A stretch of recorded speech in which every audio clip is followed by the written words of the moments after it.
Assalamualaikum warahmatullahi wabarakatuh. Waalaikumsalam warahmatullahi Jumpa lagi dengan saya Nurmas Udatul Hasanah dalam program Bincang Tokoh bertema Peran Mahasiswa Pesantren di Era 4.0.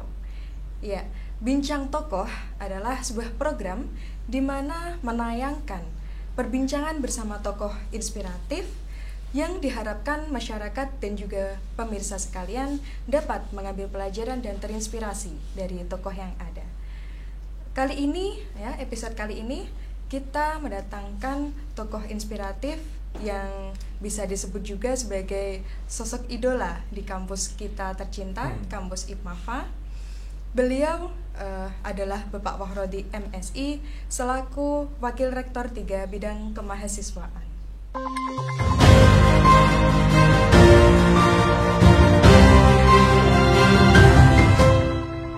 Masih bersama saya di Bincang Tokoh bertemakan peran mahasiswa pesantren di era 4.0.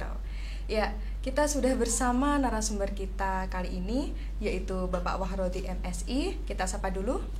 Selamat pagi Pak Wahrodi. Selamat pagi. Assalamualaikum warahmatullahi wabarakatuh. Waalaikumsalam warahmatullahi wabarakatuh. Gimana kabarnya Pak? Alhamdulillah sehat. Alhamdulillah sehat. Sudah sarapan ya Pak ya? Oh sudah. Sudah, alhamdulillah. Kalau jam segini namanya makan siang. Iya, makan pagi setengah siang ya Pak ya. Iya. Jadi kenapa saya bisa menyebut Bapak adalah salah satu sosok idola? Karena ketika saya kuliah dulu ya Pak, mungkin di semester 4 atau 5, ketika ada jamnya Pak Wahrodi, teman-teman ini lekas-lekas cepat-cepat angkat kursi ke depan Pak. Saya tanya, kenapa kamu pindah ke depan padahal kamu biasanya di belakang gitu. Dan ternyata kan dosennya Pak Wahrodi, semangat dong gitu katanya Pak ya. Jadi memang tidak diragukan lagi lah intinya. Ya, kita ini mengenal Pak Wahrodi sebagai salah satu pendiri kampus IPMAFA. Dan informasi yang kami dapatkan, Pak Wahrodi adalah orang pertama yang menulis proposal pendirian IPMAFA yang dulunya bernama STAIMAFA. Itu bisa diceritakan Pak kisahnya? Iya, jadi itu tahun 2008 ya. Tahun 2008 itu usia saya kira-kira baru sekitar 27 tahun.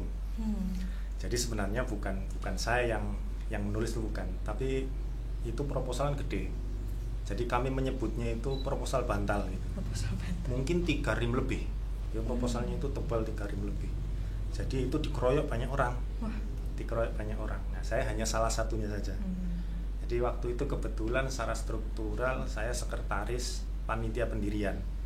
Sehingga memang koordinasi proposal dan sebagainya itu antara lain itu. Jadi itu dikeroyok bareng-bareng oleh kawan-kawan alumni, ada tim dari Jogja, ada tim dari Kajen. Waktu itu karena ya masih 27-an tahun, kawan-kawan ya masih muda-muda, jadi biasa kami kemudian mengerjakan itu sampai tengah malam bahkan menjelang subuh gitu. Karena ngejar target untuk bisa secepatnya diajukan ke Diktis gitu. Berarti itu juga ada beberapa tokoh-tokoh muda lainnya ya Pak ya? Ya ada. Pak Wahrodi. Ada. Dulu alumni yang juga membantu itu alumni pertama Mas Mustaqim. Itu dulu full timer. Wow. Ya, totalitas ya. Dia menjadi mahasiswa baru sekaligus juga menjadi bagian dari staf. Kemudian ada Pak Agus Sakroni juga yang seumuran juga. Kemudian ada Pak Taufik Ridho yang sekarang sudah jadi dosen di Al Muhsin. Bahkan kalau tidak salah menjadi pengasuh pesantrennya. Sebenarnya kontraknya di sini tapi beliau diminta karena mertuanya punya pesantren.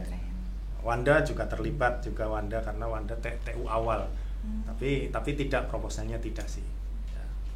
Kemudian ya Pak Faruk juga. Pak Faruk yang kemudian kita di bawah supervisi Pak Faruk. Ya. Tentu saja ada Pak Rosid yang sudah tidak di sini. Kemudian ada Pak Dim. Pak Dim itu yang konsentrasi dulu mengumpulkan pokoknya waktu kita bikin proposal itu harus sudah ada silabusnya. Nah, jadi silabusnya banyak sekali karena mata kuliahnya banyak. Makanya itu proposalnya sebenarnya enggak segitu banyak, tapi lampirannya itu yang kemudian jadi banyak, makanya kita menyebutnya proposal bantal. Nah, saking, sampai sekarang masih ada bantalnya itu. Karena memang saking tebalnya saking ya, Pak, tebalnya ya? buat tiduran bisa itu. Buat bantal. Ya, padahal proposal segede itu ya. Iya. Ya. Lalu kemudian apa yang melatar belakangi Bapak menjadi dosen di IPMAFA? Sebenarnya kalau saya sendiri itu tidak pernah membayangkan jadi dosen, itu tidak pernah. Tidak pernah. Ya, saya sudah cukup bersyukur bisa membantu ide-ide besar dari guru-guru saya, ide-ide besar dari senior-senior saya. Karena waktu itu saya itu masih S1, jadi tidak kebayang saya jadi dosen. Jadi saya bagian otor-otor, apa saja yang perlu dibantu, suruh sini, suruh situ, kita kerjakan. Ya, siap gitu. Kita kerjakan karena memang kita terbiasa di pesantren bekerja dengan cara seperti itu. Apa yang bisa kita kerjakan, ya kita kerjakan. Jadi ini ya, kalau kemudian yang melatar belakangi barangkali ya tersesat di jalan yang benar gitu aja. Iya, tersesat. Karena saya tidak kepikiran. Bahkan ketika kemudian IPMAFA resmi jadi kampus, izin operasionalnya turun ya, 4 September 2008, itu saya, Pak Agus, dan kawan-kawan lain yang masih S1 menolak ngajar. Kami menolak ngajar karena atas nama menghormati mahasiswa kami. Wong saya S1 ngajar S1. Jadi saya, Pak Agus, nolak ngajar. Sampai pada satu ketika, dalam tanda kutip, dipaksa ya.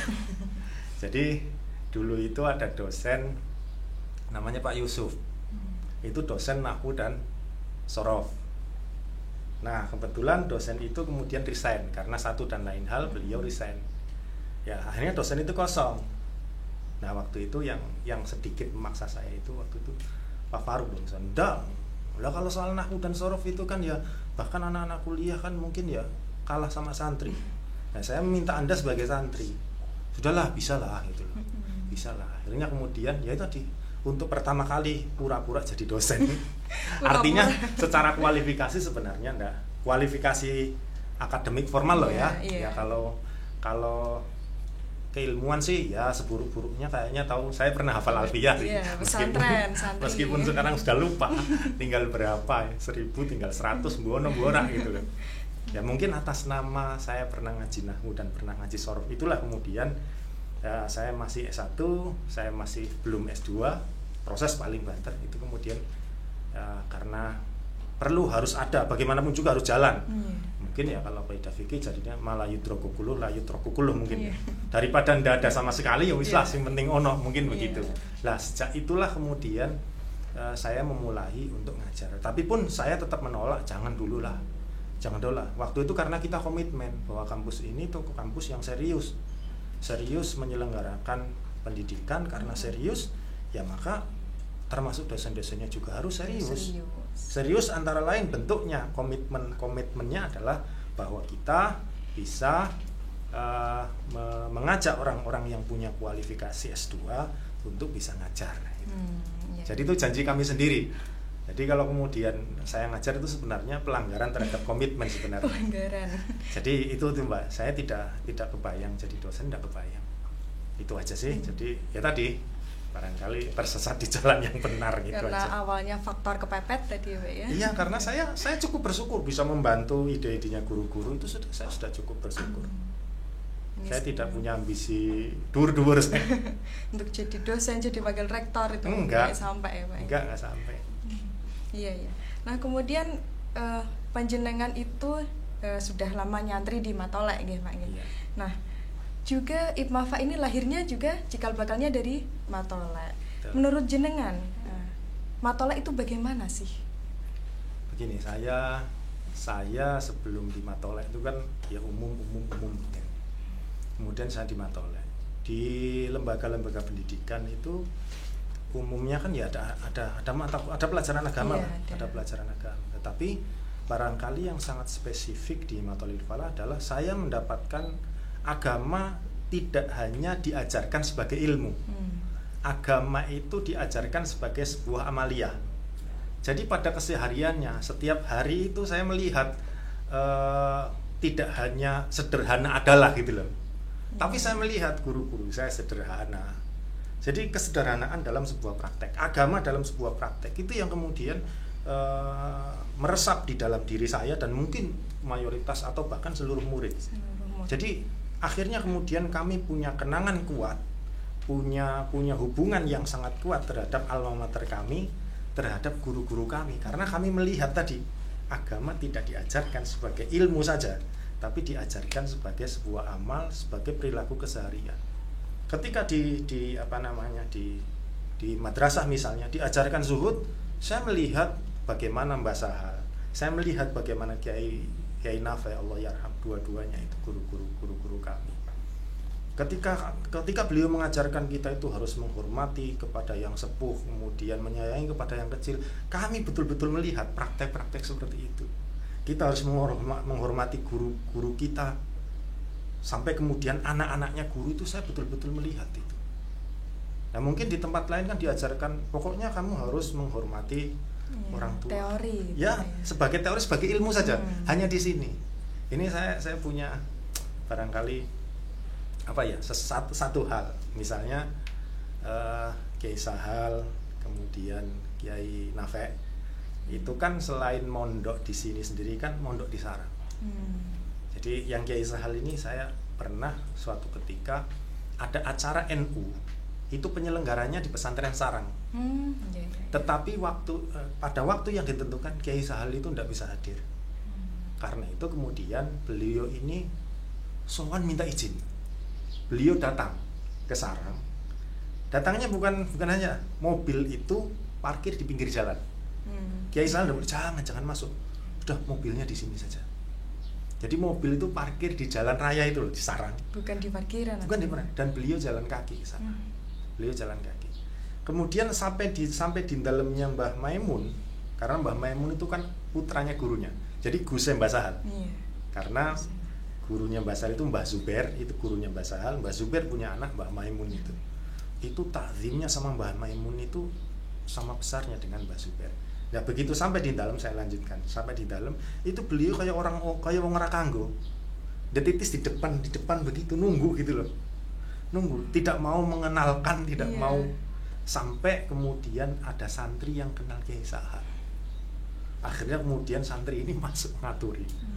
Begitu masuk ya karena Mbah ketika kita pesan Mbah Sahal, kalau beliau lagi istirahat sudah kita tunggu saja. Itu sampai seperti itu. Kalau beliau lagi ada kesibukan ya kita tunggu. Kayak wong ora kanggo di depan Gusnya kayak wong ora kanggo. Seorang Kiai Sahal. Seorang Kiai Sahal. Nah, saya melihat itu sebagai sebuah praktek. Oh iya, ternyata takdim guru itu tidak hanya dalam ungkapan-ungkapan, beliau melakukan itu. Sampai kemudian oleh Mbak Maimun, mobilnya kon mlebu mobilnya diminta masuk. Itu pun Kiai Sahal ketika mau kundur itu pun rada ewoh gitu loh. Nah, rada ewoh. Jadi Mbak Maimun mengantarkan Kiai Sahal. Terus pulang. Nah, yang Kiai Nafe juga kita lihat. Kadang-kadang kan Gus-gus kan sowan ke Kajen juga. Ke Kiai Nafe. Itu begitu Gusnya kundur, itu beliau nderekno turun dari teras enggak pakai sendal. Sampai sebegitunya. Iya, mengantarkan Guse itu loh. Karena Gus-Gusnya beliau muridnya Mbah Maimun ya, Kiai Nafe pernah ngaji di Mbah Maimun. Karena itu berarti putra-putranya itu Guse kan. Itu diantarkan, beliau berdiri diantarkan jalan kaki, enggak pakai sendal, sampai beliaunya naik mobil dan mobilnya sudah jalan, baru pulang. Nah ini yang saya maksud, saya mendapati di Matola itu ya banyak ilmu diajarkan, terutama ilmu-ilmu agama gitu ya. Tetapi agama tidak hanya diajarkan sebagai ilmu, tapi sebagai sebuah perilaku keseharian. Jadi kami yang murid-murid itu gampang dan terus terang kemudian itu sangat berkesan, dan itu membuat hubungan kami mungkin barangkali dalam bahasa pesantren alaqah batiniyahnya jadi kuat ya, antara lain karena itu gitu. Belum lagi guru-guru di sana yang kemudian umumnya yang saya alami itu tidak punya motif pribadi, motifnya ya sudah saya pokoknya ngajar gitu. Gitu. Sangat saya juga baru tahu ini Pak kisah-kisah ini, dan jujur saja jenengan cerita saya merinding Pak. Wah ternyata kiai-kiai kita sampai segitunya ya mengamalkan ilmu-ilmu agama. Kalau diceritakan ya mungkin ya cukup panjang ya. Ada guru lagi misalnya, sudah wafat juga. Itu di sana kan istilahnya namanya bisyaro, bukan gaji ya. Namanya bisyaro ya sekedar. Bisyaro itu kan bahasa sesenengan, kanggo nyeneng gitu. Itu ada guru yang yang kayaknya sampai akhir hayatnya itu tidak pernah buka amplopnya. Amplopnya itu kalau diterima ya dikasihkan anaknya yang mondok. Itu ya. Iya, sampai seperti itu gitu loh. Tidak Jadi mau. bagaimana mungkin kita mau macam-macam melihat guru-guru yang demikian? Itu yang membuat kami tunduk bahkan ketika beliau tidak meminta gitu loh. Takzim ya Pak. Iya. Ya, ya. Wah. Iya. Ya, lalu kemudian menurut Bapak ini Mbah Sahal atau Kiai Sahal ini karakternya bagaimana Pak? Fokus ke Mbah Sahal ini. Saya ini agak tidak enak kalau ngomong ini. Begini, saya itu dengan Mbah Sahal itu saya 3,5 tahun di pesantren. 3,5 tahun saya di pesantrennya Mbah Sahal. Kebetulan saya pengurus, jadi kadang-kadang sowan beliau karena waktu itu masih bypass. Kemudian 7 tahun saya tinggal di dalamnya Kiai Sahal. Jadi setelah lulus Matolil Fala saya tinggal di dalamnya Mbah Sahal. Kemudian saya menikah setelah 7 tahun itu, tetapi saya masih wirawiri di situ. Saya tidak banyak, saya tidak banyak tahu tentang beliau. Keterbatasan pengetahuan saya ya ketika saya mondok dan ketika saya di dalam. Jadi saya sependek yang saya pahami, saya kira riwayat tentang Mbah Sahal itu ada sangat banyak. Saya hanya sedikit dari sekian banyak riwayat yang banyak itu, yang kececer itu. Ya karena pengalaman saya itu sebagai murid dan sebagai anak dalam itu ya, saya merasa Mbah Sahal itu ya hubungan kami ya guru murid dan orang tua sama anak. Orang tua anak. Lah kalau soal tadi ketegasan ya. Ini ada hal yang sangat berkesan juga. Menurut saya Kiai Sahal itu sedikit dari satu dari sedikit banyak orang yang sangat konsisten. Jadi di pesantren itu pengelolaan pesantren itu sepenuhnya diserahkan kepada pengurus. Jadi setiap tahun Kiai Sahal itu melantik pengurus. Ya, ketika melantik, dulu saya masih ingat ketika saya jadi pengurus itu, beliau di depan santri itu mengatakan bahwa orang-orang yang ada di depan kalian ini adalah orang-orang yang paling saya percayai untuk mengurus urusan-urusan pesantren. Sampai hari ini saya berdiri di depan Kiai Sahal, di hadapan juga para pengurus yang lain dan di hadapan banyak santri. Itu beliau mengatakan seperti itu. Dan itu tradisi itu terus berjalan hingga sekarang dilanjutkan oleh Gus Rosi. Nah, sisi konsistensi yang luar biasa itu adalah bahwa ada saat suatu periode ya karena pesantren itu diserahkan pengelolaannya kepada pengurus kan, baik buruknya betul-betul terpengaruh. Siapa yang ngurus itu kan akan terpengaruh. Ada saat di mana waktu itu di bawah pengasuh itu ada namanya pembantu pengasuh. Pembantu pengasuh bidang pendidikan, bidang administrasi dan keuangan, bidang organisasi, bidang usaha pesantren, ada bidang-bidang. Waktu itu saya ini pembantu pengasuh bidang pendidikan waktu itu. Mungkin tahun 2006 atau 2005 mungkin.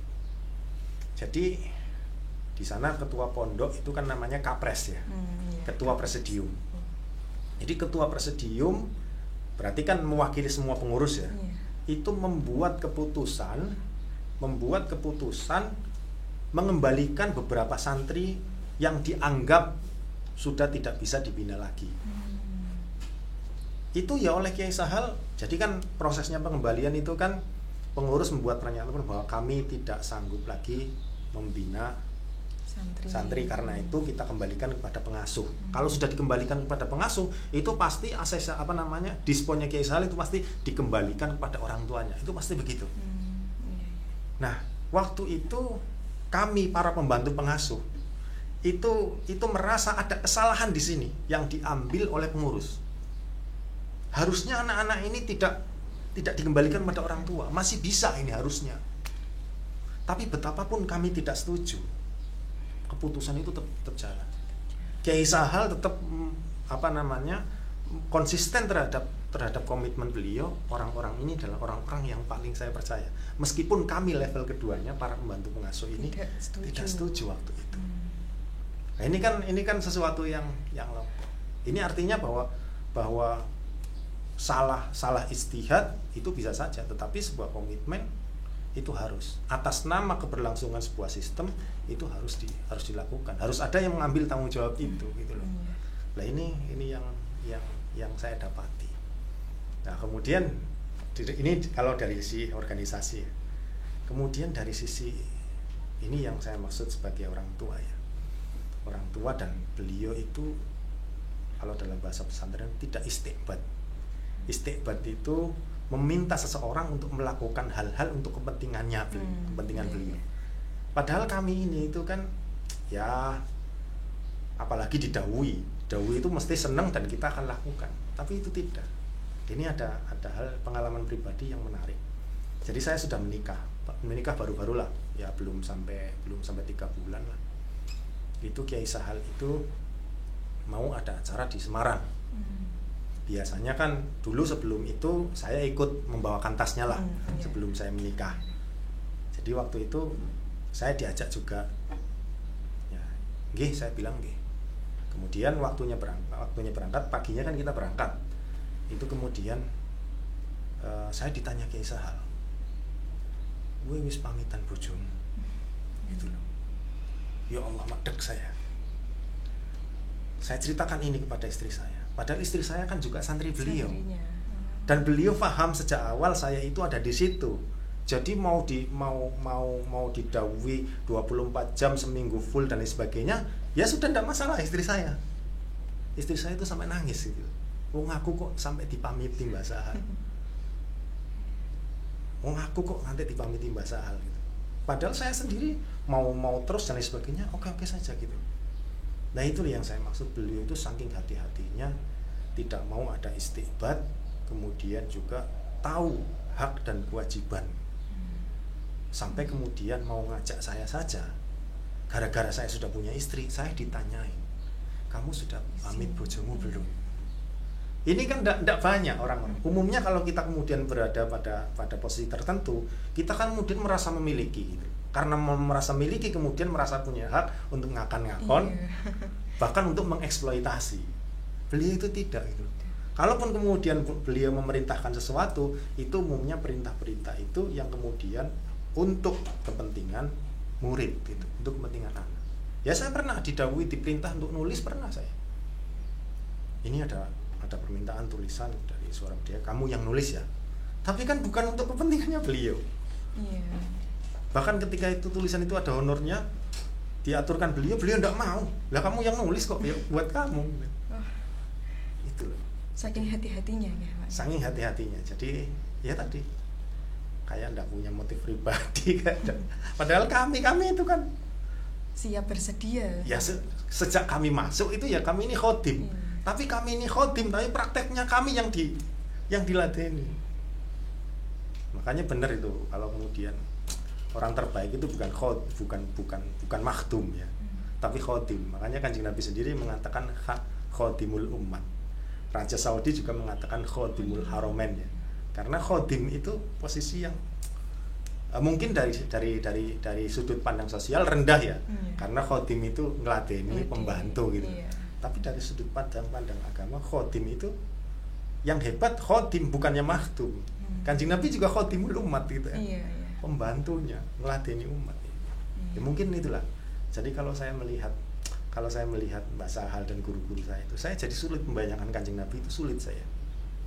Wong saya ketemu manusia saja, itu sudah kayak gitu manusia. Kayak apa agungnya Kanjeng Nabi? Saya susah membayangkan Kanjeng Nabi itu. Seberapa agungnya karakter Kanjeng Nabi? Iya, gitu ya? Hanya melihat manusia saja, itu kita melihat betul-betul tidak ada yang terpisah dari perhitungan agama. Nggak ada kayaknya. Mau melakukan sesuatu itu pasti ada hitungan agamanya. Tidak begitu saja los gitu loh, nggak ada kayaknya. Iya. Ya, masih banyak lagi ya Pak ya yang selanjutnya akan kita gali dari Pak Wahrodi sendiri maupun dari kampus IPMAFA. Tapi jangan kemana-mana, kita akan kembali setelah yang satu ini.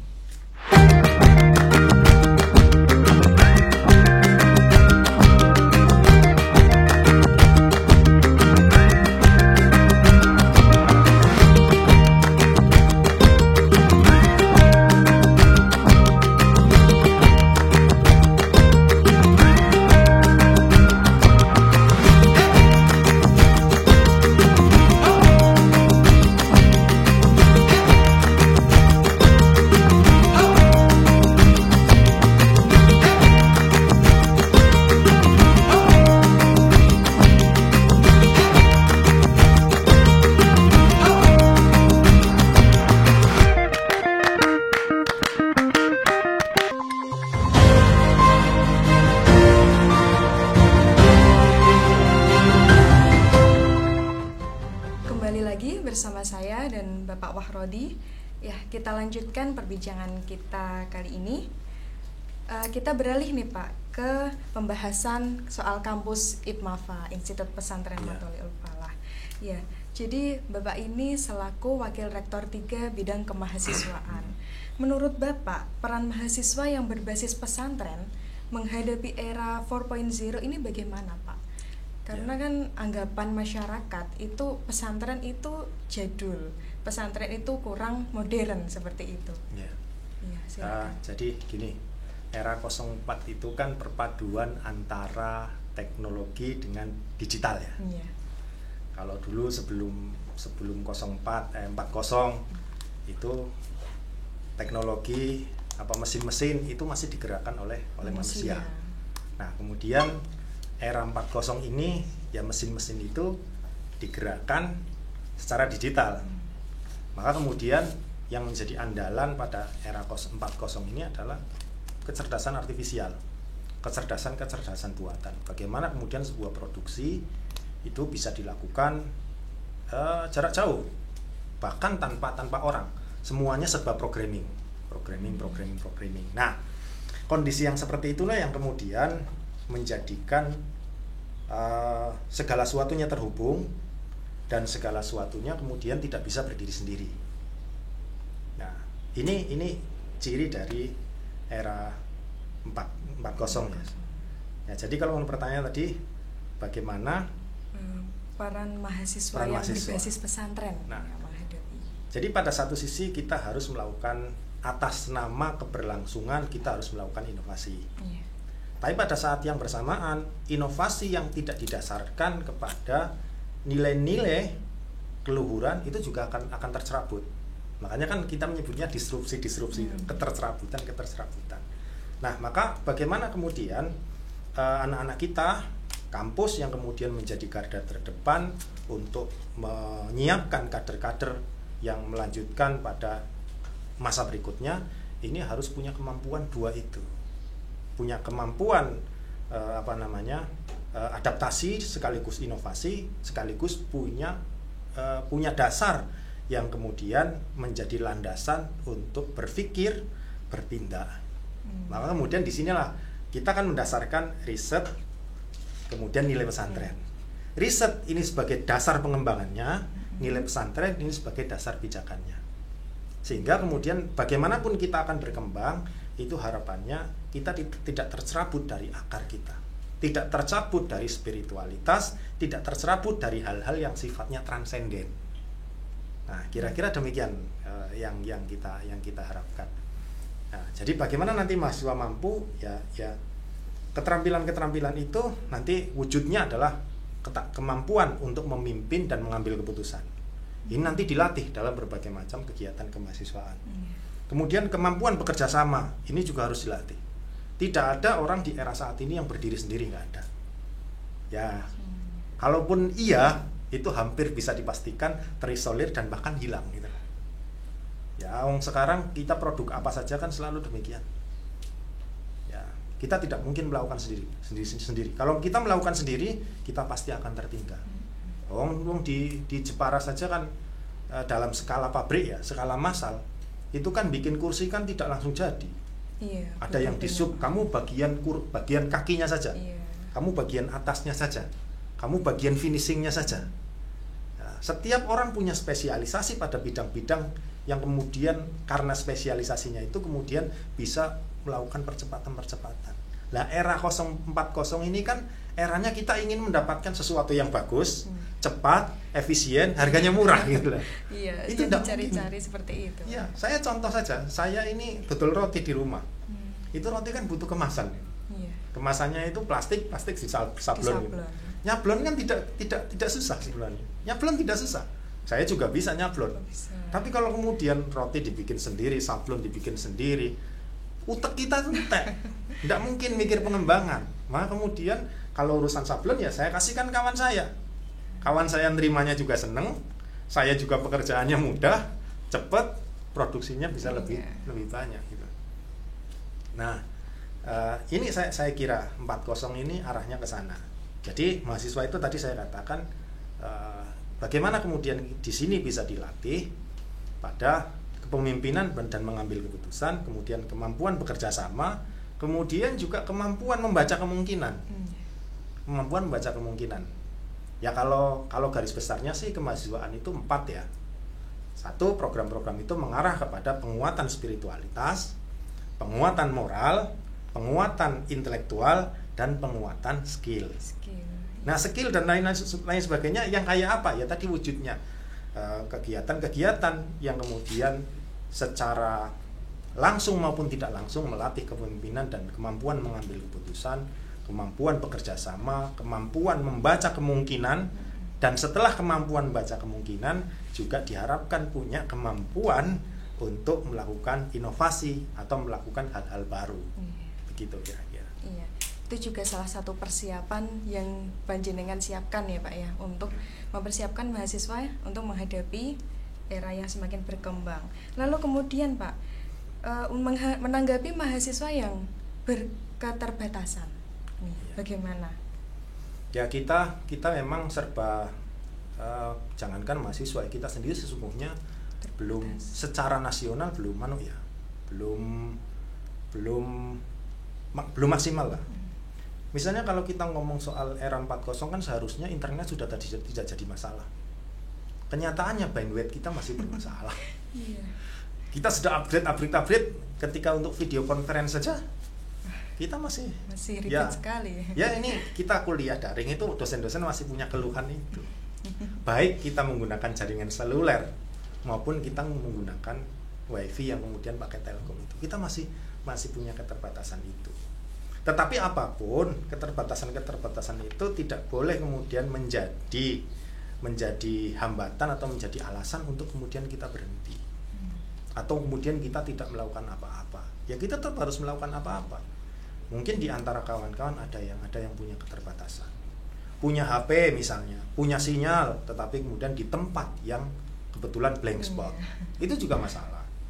Atau tempatnya bagus, tetapi kemudian memang kemampuan belinya mungkin kurang.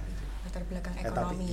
Tetapi kalau kita melihat saat ini rasanya masih ada enggak ya mahasiswa yang tidak pakai HP, tidak pakai Android? Enggak ada Pak kayaknya. Semuanya sudah serba Android. Sudah kan ya? Kalau sudah ada kan berarti enggak ada masalah. Terus masalahnya apa? Ya kalau mungkin masalahnya apa, mungkin kuota. Ya, kuota ini memang menjadi salah satu kendala. Tetapi kemudian kita bisa kok kemudian melakukan efisiensi di kuota. Pilihan platform misalnya itu juga sangat menentukan. Dulu video conference itu misalnya yang paling bagus itu Zoom, hanya Zoom. Sekarang Google yang basisnya free itu sudah melakukan inovasi-inovasi. Kalau kita punya Google Classroom, itu sekarang otomatis Google Meet sudah terintegrasi di dalamnya. Yang itu bisa diatur kita mau pakai resolusi berapa, yang nanti akan menentukan pengeluaran kuotanya. Jadi opsinya sudah semakin banyak. Kemudian juga kalau itu masih berat misalnya, itu beberapa dosen itu sekaligus ngajar, sekaligus direkam. Atau memang sebelumnya sudah bikin rekaman dulu.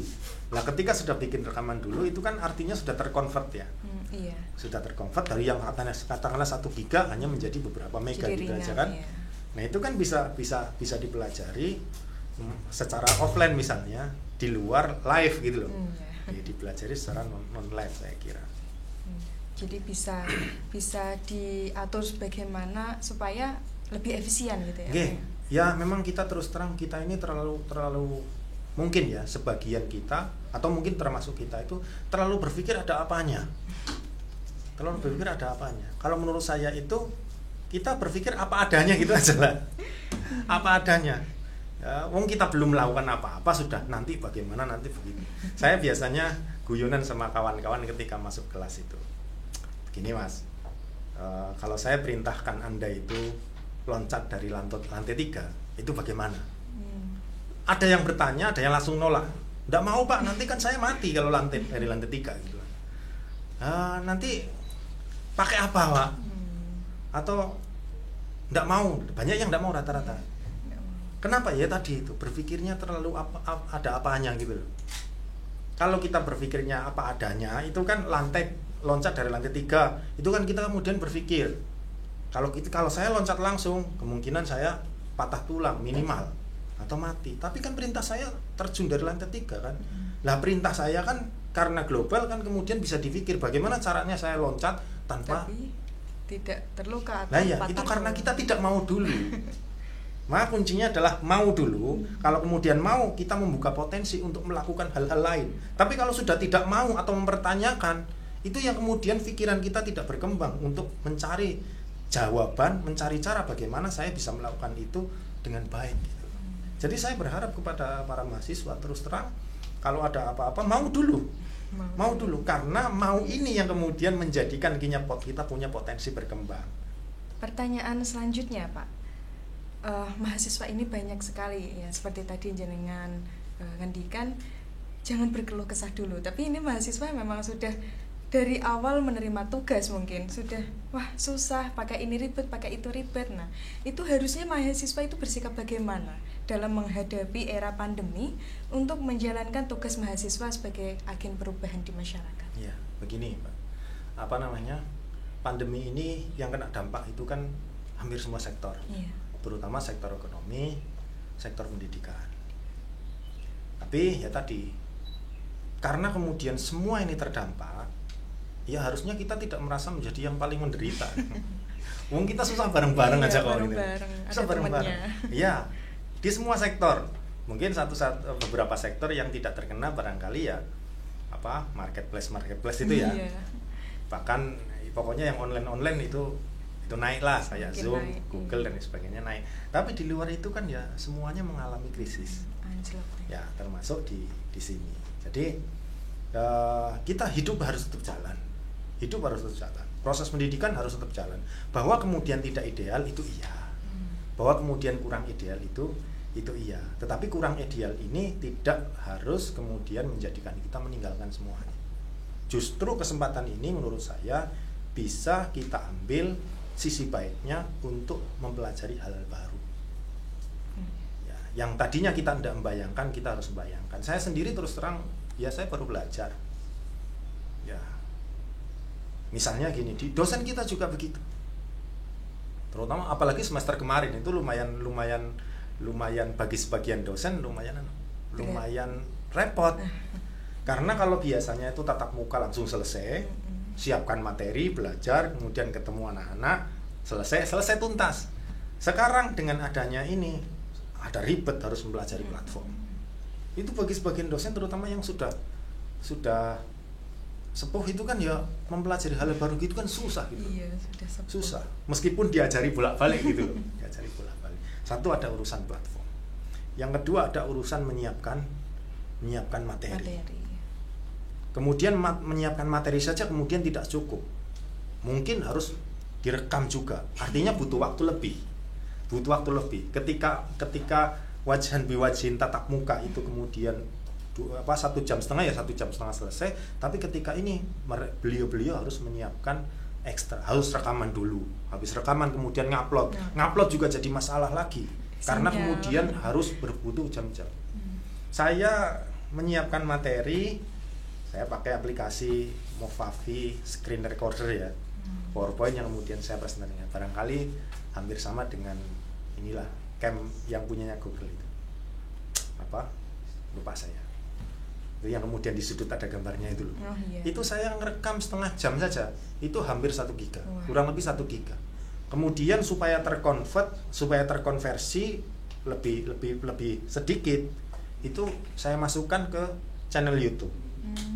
Karena otomatis kalau masukkan ke channel YouTube kan terkonvert ya. Iya. Tapi mengupload sampai 1 giga itu butuh waktu 1 jam lebih. 2 jam, 3 jam bahkan. Ini kan jadi kendala juga. Karena menyita waktu. Tetapi itu harus kita lakukan. Artinya kesulitan-kesulitan itu harus kita lakukan. Kita harus mempelajari hal baru untuk kemudian tetap bisa beraktivitas, tetap bisa belajar, meskipun sekali lagi mungkin kurang ideal gitu loh. Iya. Mungkin kurang ideal. Dengan segala keterbatasan yang ada, kita harus adaptasi ya Pak ya. Harus adaptasi. Dan saya kira bahkan setelah pandemi selesai sekalipun, itu cara-cara baru seperti ini justru masih akan berjalan. Terutama ketika kita harus misalnya mendatangkan dosen-dosen atau guru-guru besar yang kemudian jaraknya jauh. Kalau kemudian mereka datang itu punya waktu, tiket pesawat, kemudian waktunya yang berjam-jam, butuh waktu hanya untuk bicara 1 jam 2 jam di sini, butuh waktu sampai sehari 2 hari. Tapi kemudian dengan fasilitas seperti ini, substansinya tetap bisa kita tangkap, tetapi efisiensi banyak kita dapatkan. Jadi nanti meskipun nanti kita selesai di pandemi ini selesai dan kita kembali tatap muka, cara-cara baru ini juga masih akan berlangsung dalam beberapa hal. Bisa jadi inovasi dalam bidang pendidikan ya Pak. Iya. Lalu kemudian Pak, ini kan KKN online, kuliah online ya semuanya. Lalu menurut Bapak bagaimana? Efektif atau tidak atau bagaimana? Setuju atau tidak? Gitu. Ya, tidak ada sesuatu yang sempurna saya kira. saya tidak mengikuti secara detail ya di KKN. Karena KKN ini masuknya di LPPM ya. Tetapi sependek informasi yang saya dapatkan, KKN ini lumayan efektif. Kenapa efektif? Karena KKN yang ini untuk pertama kali itu disayembarakan hanya ada 3 kelompok saja. Oh iya, kemarin hanya ada 3 kelompok. Kemudian dari 3 kelompok itu dievaluasi. Nah, karena hasil evaluasinya bagus, ya dari sisi penerimaannya juga bagus, dari sisi yang tersentuh juga cukup banyak.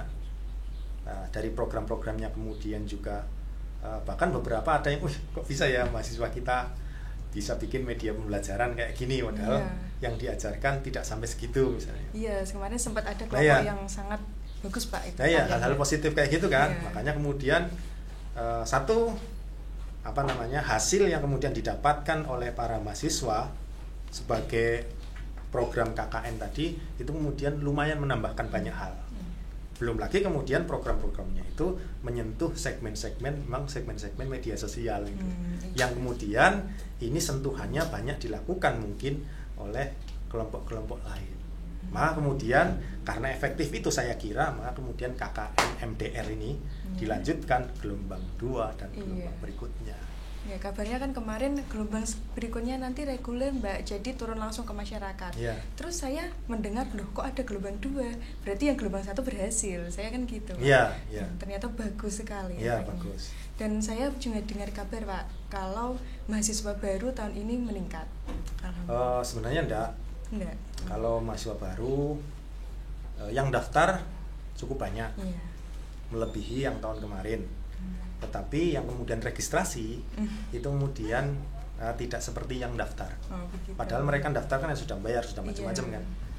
Tetapi memang disinyalir beberapa yang tidak itu karena urusan pembiayaan.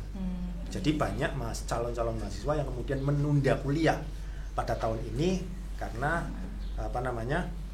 pandemi ini berdampak kepada ekonominya masyarakat. Bahkan informasi dari kawan-kawan di PT KIS mayoritas mengalami penurunan jumlah mahasiswa. Nah, kita stagnan lah. Padahal kita targetnya harusnya lebih banyak dari itu. Iya. Jadi selanjutnya itu ada tantangan global Pak.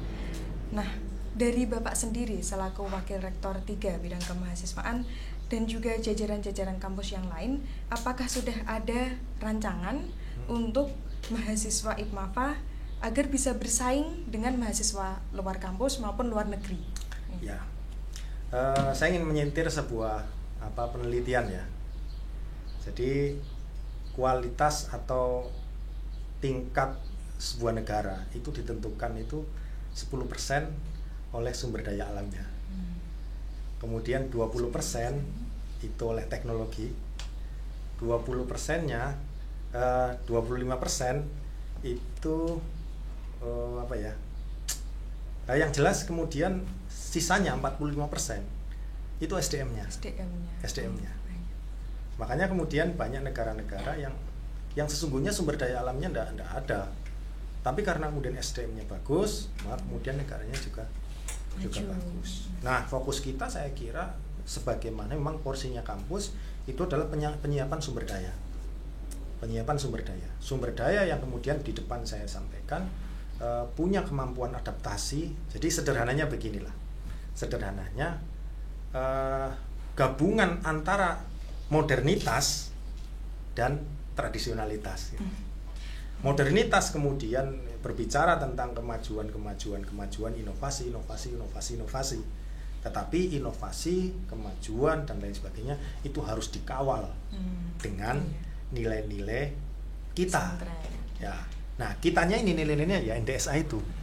Nilai dasar Soleh Akrom. Jadi nanti bagaimanapun mahasiswa kita jadi apapun, berperan dimanapun, itu karakter itu tetap ada.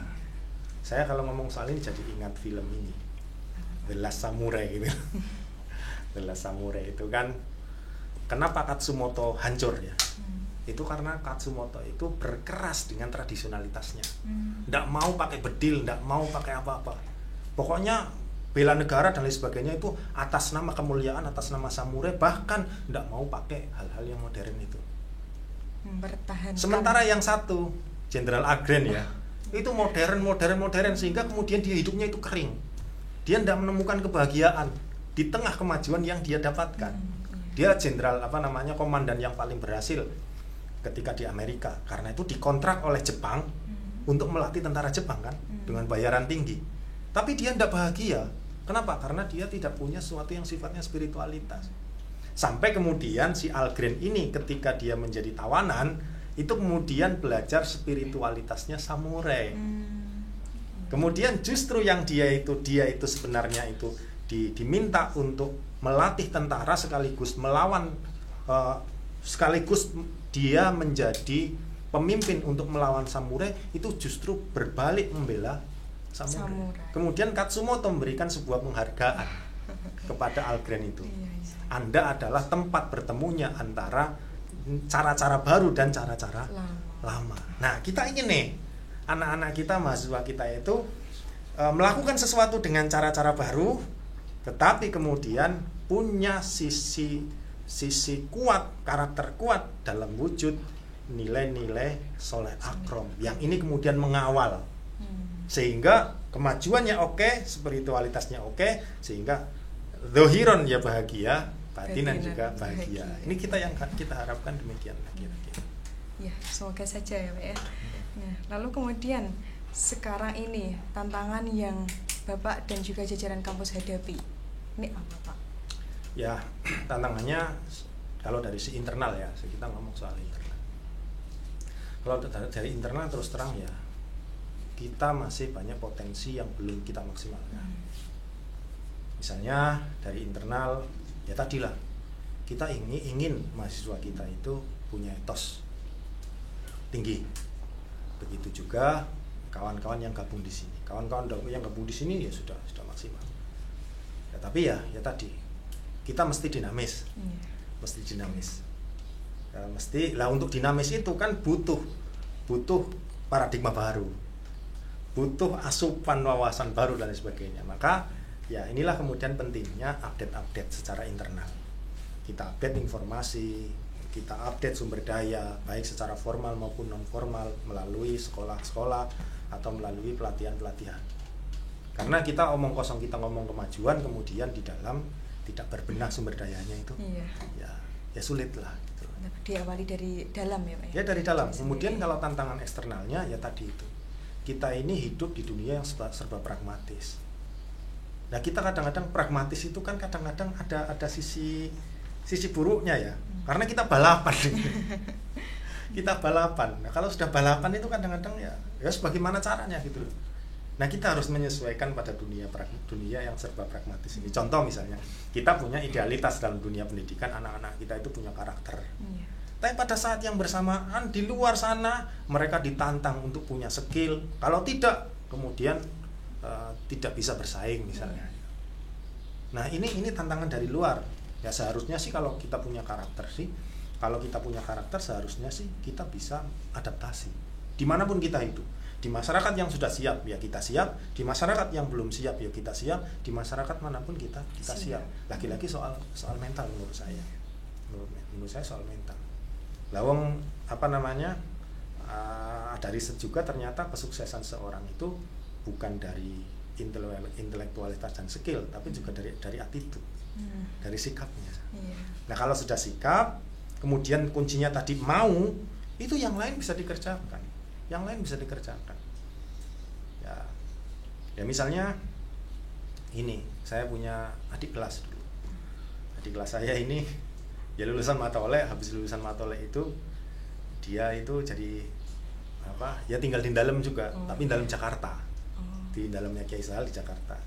Ya dia kayak saya, kayak kawan-kawan yang lain, kotor yang ngepel gitu. Ngepel, nyapu, disuku apa dan sebagainya. Kemudian di sela-sela dia nunggu rumah sana itu dia kuliah. Kuliahnya juga ngambilnya kalau tidak salah ahwal saksiyah. Lulus, kemudian setelah lulus ada lowongan di BRI. Nah, lowongan kerja di BRI. Ya dia daftar, iseng-iseng daftar dia. Nggak punya kebayang dia ahwal diterima. Ahwal saksiyah di BRI, anak laki-laki gitu. Kemudian dia diterima bekerja di bagian teknisi ATM. Yang dandani ATM dan sebagainya. Terus ketika suatu ketika, loh kamu kok bisa bekerja di situ? Itu juga jadi pertanyaan saya, Pak. Itu juga jadi pertanyaan saya. Jadi ternyata kemudian suatu ketika dia klarifikasi kepada pimpinan, kenapa saya diterima bahkan di bagian ini, bagian yang sangat penting kan, urusan duit, urusan ngubah data dan lain sebagainya itu kan. Ternyata mereka punya pandangan, kita percaya bahwa Anda itu punya sikap yang baik, karena sikap yang baik yang lain bisa dipelajari. Jadi bermula dari yang baik itu, kemudian kemauan itu kemudian dia diterima, dan nyatanya sekarang dia jadi teknisi ATM yang kemudian sering pergi ke luar-luar. Kantornya di Surabaya, tapi kadang-kadang dia ke Batam, dia ke Jakarta, ke mana-mana untuk beresi ATM itu. Nah artinya kalau kemudian memang benar yang dibutuhkan adalah sumber daya manusia, orang-orang baik yang punya kreativitas, yang punya kemampuan adaptasi, itu artinya kampus kita sesungguhnya punya potensi besar. Karena punya karakter kuat gitu loh. Karena yang itu dibutuhkan.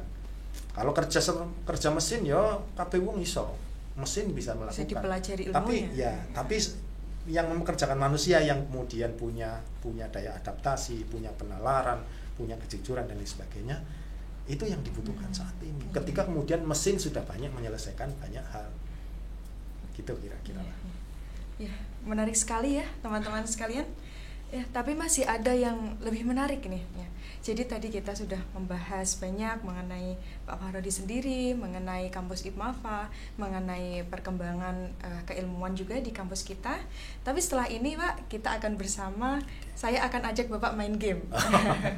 Jadi kapan lagi ya bisa ajak Bapak Warek 3 main game? Ya, jadi jangan kemana-mana, tetap di Bincang Tokoh.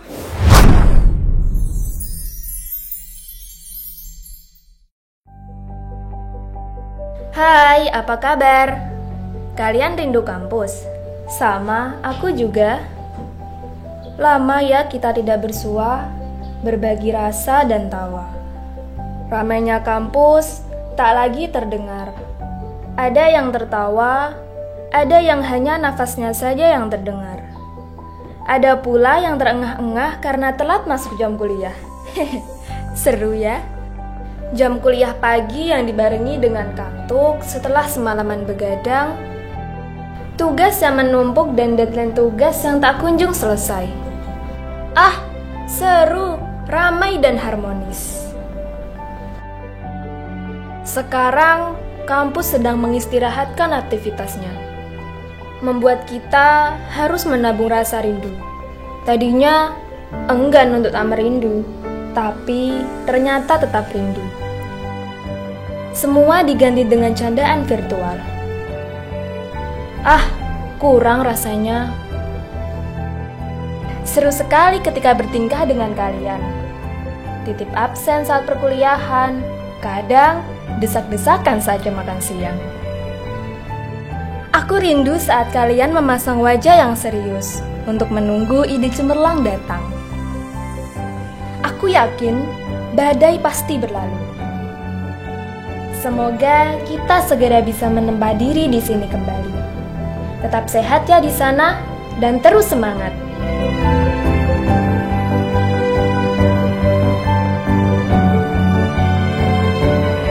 dari aku yang penuh kerinduan.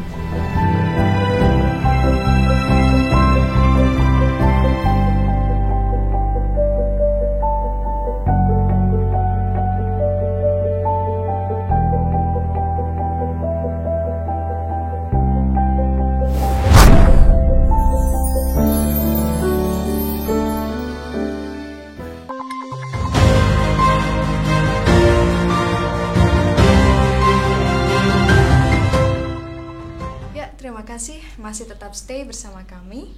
Ya, sebelum kita bermain game seperti yang saya janjikan tadi, saya masih ada satu lagi Pak pertanyaan untuk Bapak. Ya, kemudian kita membahas soal harapan Bapak terhadap perkembangan mahasiswa IPMAPA dari segi keilmuan atau dari segi kegiatan-kegiatan yang sedang dilakukan oleh mahasiswa. Ya, jadi kalau kami menentukan frame-nya saja ya. Jadi frame-nya tadi untuk melatih, menumbuhkan spiritualitas, moral, intelektualitas, skill. Nah, soal kemudian programnya tentu saja kita berharap itu adalah bottom up. Asalkan program-program itu mengarah kepada sana, silahkan yang dibutuhkan oleh mahasiswa itu apa. Makanya itulah kemudian pengurus kemudian ada program, merancang program kerja dan lain sebagainya, ya antara lain supaya kemudian disesuaikan dengan apa yang dibutuhkan oleh para mahasiswa di levelnya tentu saja. Ada yang Demasema di level institut, ada Demasema di level fakultas, ada HMPS di level prodi, itu nanti disesuaikan berdasarkan minat keilmuan atau minat bakat dari masing-masing mahasiswa. Kalau minatnya terkait dengan keilmuan tentu saja nanti diwadahi oleh Demasema, fakultas, institut, kemudian HMPS. Tapi kalau kemudian urusannya minat bakat, ini yang kemudian diwadahi di UKM itu kan. Iya. Nah, itu yang saya kira kita berikan ruang seluas-luasnya kepada para pengurus organisasi kemahasiswaan untuk merancang kegiatan-kegiatan itu. Sehingga kemudian mereka merasa memiliki, kemudian merasa memang itu kebutuhannya. Jadi kami tidak kemudian menentukan ini tidak, tapi kami hanya memberikan batasnya tadi, spiritualitas, moral, intelektual, skill. Kemudian untuk melatih apa? Kepemimpinan dan mengambil keputusan, kemampuan bekerja sama, kemampuan membaca kemungkinan, kemampuan melakukan inovasi dan hal-hal baru untuk menyelesaikan persoalan-persoalannya. Iya. Jadi ya teman-teman sekalian, kita itu diberikan kebebasan dari kampus. Jangan segan-segan, jangan malu-malu untuk gabung organisasi, karena organisasi itu penting ya Pak ya. Penting, juga ya, untuk melatih kepemimpinan kita, keberanian kita, dan juga mental kita. Ya, oke, kita masuk ke segmen game Pak. Ya, jadi ini ada 2 game. Yang pertama yaitu tebak gambar. Oke.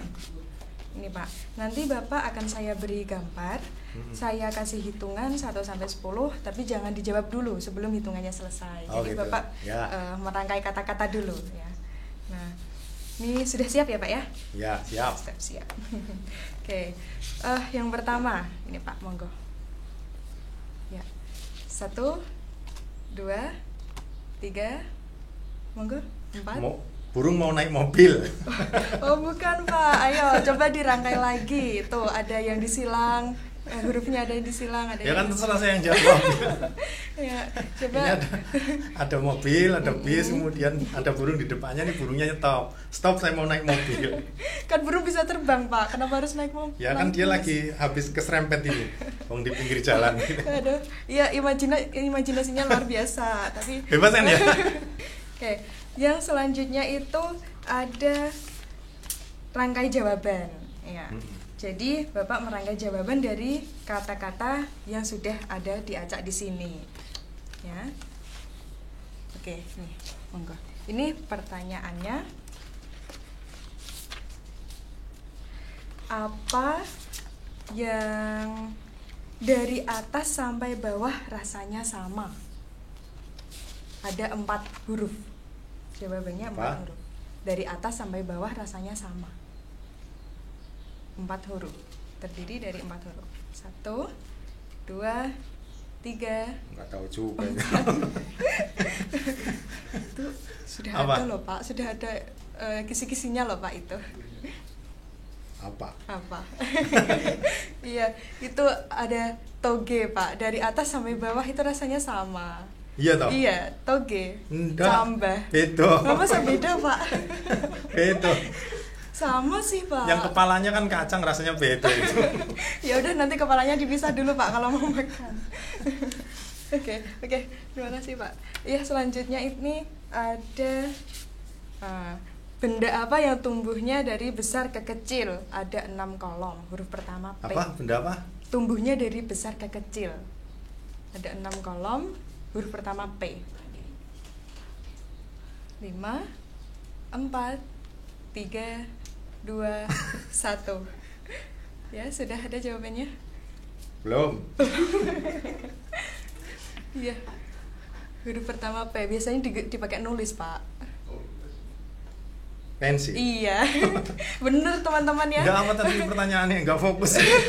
Benda apa yang bertumbuhnya dari besar ke kecil? Jadi pensil kan awalnya besar, Pak. Iya, Nah, iya. dipakai terus kan jadi kecil lama-lama. Bukan tumbuh itu, pertanyaannya yang salah itu. Wah, pertanyaannya salah nih, tim kreatif nih. Masa tumbuh itu? Pensil tumbuh itu. Oke, Ya. teman-teman, kita rasa cukup ya game Ya. kita kali ini. Terima kasih Pak Warodi sudah bersedia. Oke. Yang sudah bersedia bekerja sama dengan kami, dan juga terima kasih atas kisah-kisah inspiratifnya. Ya, semoga kita semua bisa mengambil pelajaran dari kisah Bapak dan juga bisa termotivasi ya untuk mengambil hal-hal positif di dalamnya. Ya, semoga saja kampus kita bisa menjadi apa yang jajaran dosen, jajaran karyawan dan semuanya harapkan, dan mampu menjadi sesuatu yang berguna untuk menjawab tantangan global di tengah perkembangan zaman, ya, dan tetap berlandaskan NDSA ya Pak ya, berlandaskan nilai pesantren. Ya, terima kasih ya Pak sekali lagi atas kerjasamanya, terima kasih atas kehadirannya. Oke teman-teman sekalian, demikian bincang tokoh pada episode kali ini dengan tema peran mahasiswa pesantren di era 4.0. Terima kasih atas partisipasi teman-teman semuanya. Tunggu bincang tokoh episode selanjutnya bersama para tokoh inspiratif lainnya. Saya Hasna selaku host pamit undur diri. Wassalamualaikum warahmatullahi wabarakatuh. Waalaikumsalam.